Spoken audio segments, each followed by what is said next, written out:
E aí pessoal, tudo bem? Então agora a gente já se familiarizou um pouquinho mais com o nosso Portugal, né? Vou continuar usando o Web Studio aí, quem quis baixar ele também continua sendo do mesmo jeito. Então agora a gente vai começar a trabalhar um pouquinho mais na interação com o usuário, que a gente viu até agora. A gente já aprendeu a mostrar mensagens para o nosso usuário e a gente já aprendeu a declarar variáveis. Então agora a gente vai aprender a usar os dois juntos e fazer uma interação com o nosso usuário, começar a interagir com ele, tá? Então a gente vai fazer primeiro um programinha bem básico aqui. Lembra que eu abro e fecho comentários com asterisco barra, né? Barra asterisco para abrir, asterisco barra para fechar. Então, programa, vou dizer aqui, fazer um breve descritivo, é sempre interessante a gente fazer isso. Este programa soma dois números. Programa bem simples. Autor, sempre é interessante a gente colocar a gente como autor do programa. A data que a gente tá fazendo o sistema e mais alguma informação que vocês achem interessante. É sempre interessante a gente fazer um cabeçalhozinho de comentários no nosso programa, fica mais fácil da gente entender e já ir documentando o nosso programa. Lembram que todo o programa nosso aqui no Portugal vai ter essa declaração aqui, programa abre chaves e essas chaves fecha aqui embaixo. Isso é um bloco, isso chama um bloco, nosso bloco chamado programa. E aqui dentro a gente tem uma função chamada início, abre e fecha parênteses, abre chaves, fecha chaves. E tudo que eu escrever aqui dentro vai ficar identado 4 posições para dentro da função. Então é um tab, basicamente.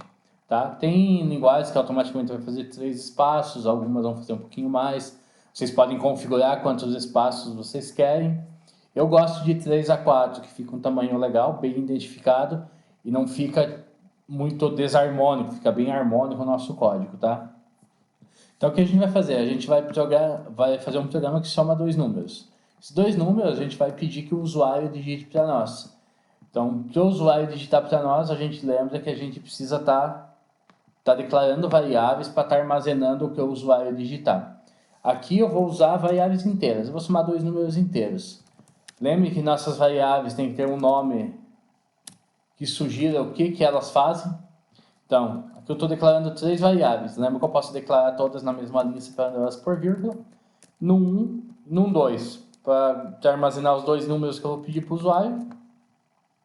E a soma, para somar esses dois números. Vocês lembram também que para eu dar alguma informação para o usuário, eu uso o comando escreva, digite um número inteiro. E para a gente ler o que o usuário digitar, a gente vai usar uma função, um comando chamado leia. E, entre parênteses, eu digo onde que eu quero guardar esse número que o usuário digitar para mim. Então, o primeiro número eu quero guardar no 1. Se eu executar esse programa agora, ele já vai rodar. Só que, ó, ele digita o número. Vou digitar o número 10.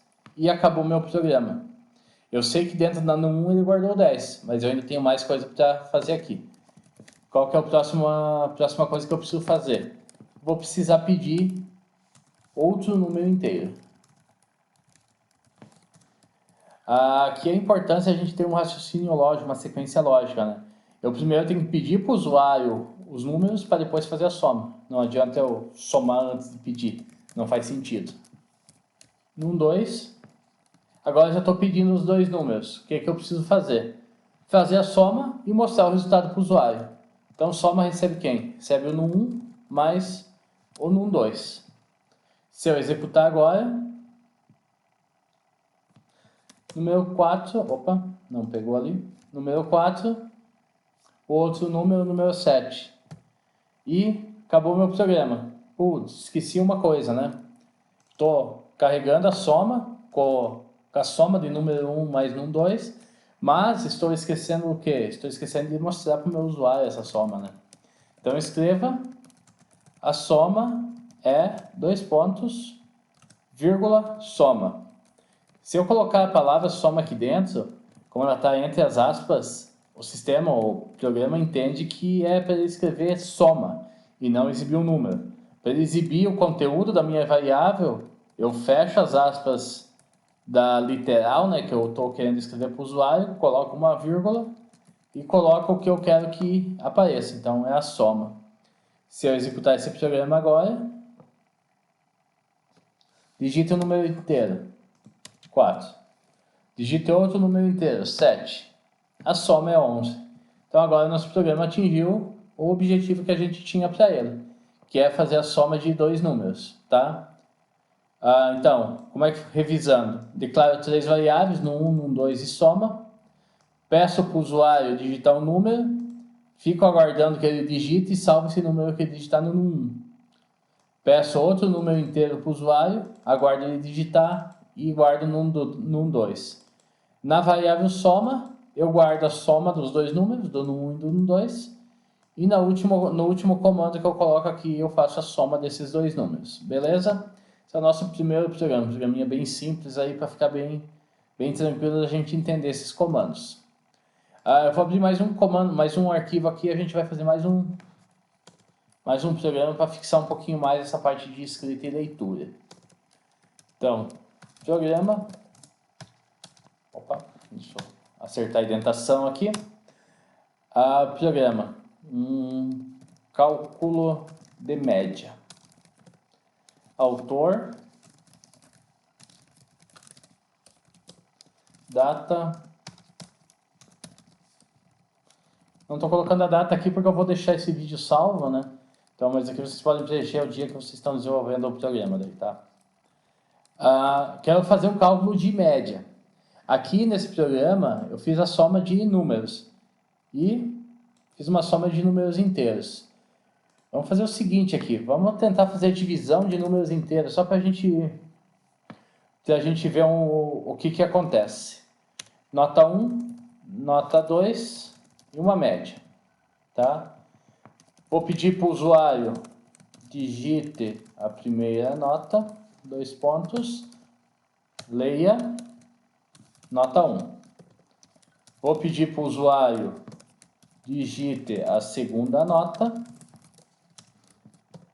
leia, nota 2. Eu vou executar isso só no final, porque agora a gente já entendeu o que vai acontecendo em cada comando, né?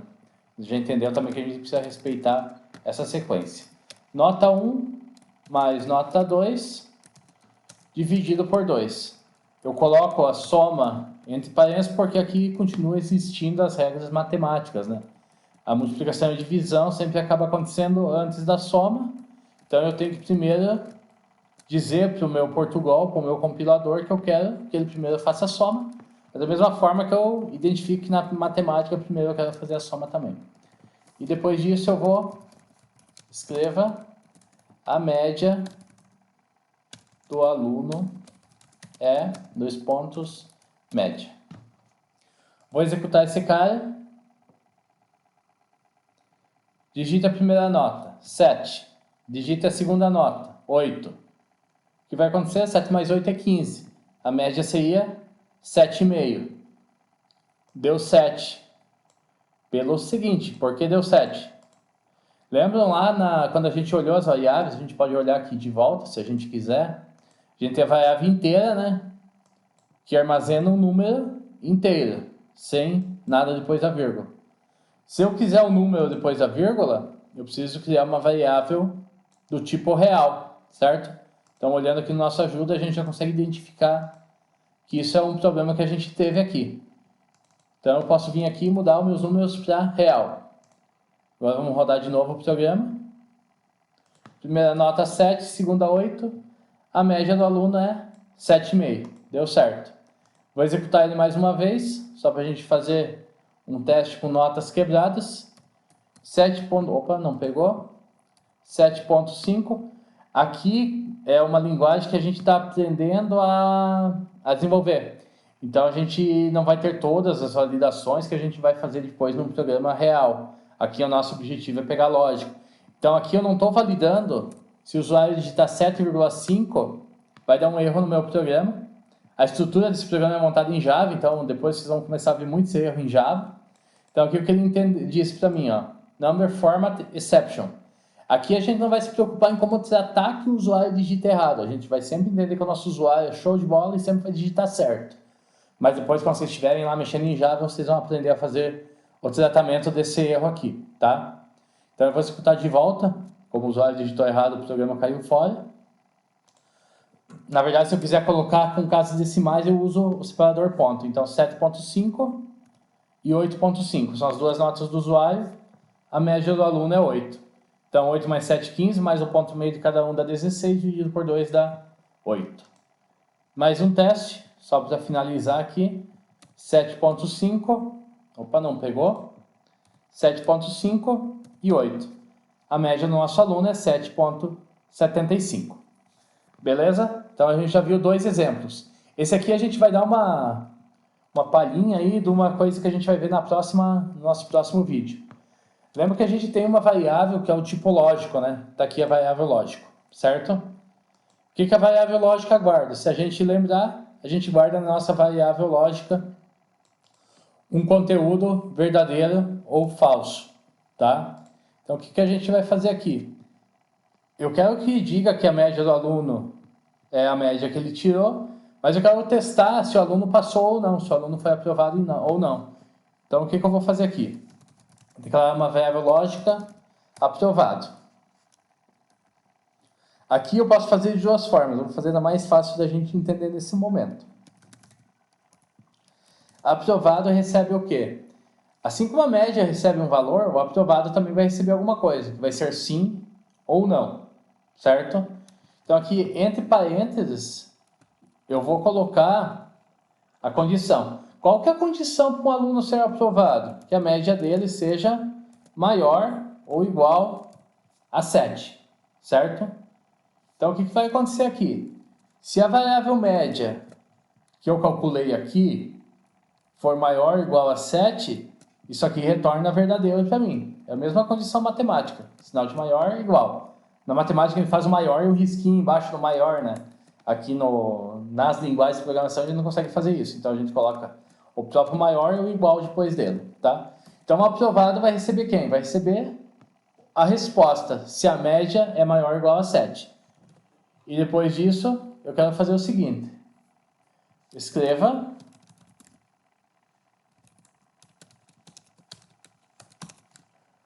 vou colocar um barra N para pular uma linha, né? O aluno foi aprovado. Vou colocar mais um barra N. Não vou colocar barra. Vou colocar um barra N aqui também, para ficar mais bonitinha a indentação. Resposta aprovado. Opa. Eu vou mudar o nome dessa variável para ficar mais claro. Então, resultado. Não, vou deixar aprovado que a condicional fica claro. Então, aprovado, verdadeiro se for maior, falso se for menor, tá? Então, por isso que é importante a gente sempre se preocupar com o nome das variáveis para deixar isso bem legal. Vamos executar de volta, vamos ver se ele vai rodar certinho. Digite a primeira nota, 7. Segunda nota, 7. O aluno tirou 2 7. Média, 7. Ele vai ter que estar aprovado, certo? O aluno foi aprovado? Verdadeiro. Então, ele passou. Vamos executar de volta. Primeira nota, 7. Segunda, 6.9. O aluno foi aprovado? Falso, porque a média dele foi 6,95. Aqui nesse programa não tem aquele chorinho que a gente dá para o professor, tá? Então ficou 6,95 a média do aluno. Rodar mais uma vez, só para fazer um teste. O cara tirou 3,5 e depois tirou um 10. A média foi 6,75, falso, o aluno reprovou. Isso aqui agora a gente já tem uma introdução, já tem uma conceituação e a gente já está desenvolvendo o programa. Isso aqui já é um programinha que a gente está desenvolvendo. É simples, ainda é, mas já tem uma estrutura lógica nele. A gente já fez um teste aqui, a gente já consegue responder para o usuário um questionamento. Então a gente já tem uma estrutura de programa. Agora a gente vai treinar um pouquinho. Eu vou deixar algumas tarefas para vocês fazerem, tá? Essas tarefas podem executar tanto no Portugal Web Studio quanto no que vocês baixaram para a máquina de vocês. E depois que vocês fizerem o programa que eu quero que vocês façam, que vocês salvem ele, né? Vocês vão salvar ele na máquina de vocês em algum lugar. Vocês vão zipar todos os programas que eu estou pedindo, são 3 programas nesse momento. Vão zipar os 3. São 3 nesse momento, talvez eu peça mais algum, mas na hora que vocês chegarem na lição, vocês vão ver quantos são. 3 é muito. Não, 3 é pouco, porque a gente vai ter que treinar muito lógica, porque é o coração de qualquer sistema, tá? Então a gente vai treinar, treinar. Vocês vão ver que é gostoso. A partir da hora que a gente começa a pegar o sentimento pela coisa, começa a curtir, a gente começa a gostar. Eu costumo dizer, quando alguém pergunta, quando eu me estresso com programação, o que eu vou fazer? Eu vou programar em outra linguagem. Então, pô, eu mudo pelo menos um pouquinho o meu ambiente de desenvolvimento, continuo programando, desestresso, aí eu volto para o meu programa original. Vocês também vão sentir isso, é muito bom. Beleza, pessoal? Façam aí, usem a ferramenta. Dúvidas, criei um fórum dentro da nossa disciplina, onde vocês podem postar as dúvidas. Quiserem me mandar pelo Canvas, também podem me mandar ali, vocês vão ter como mandar mensagens. Então, estou à disposição de vocês, beleza? Valeu e bom estudo!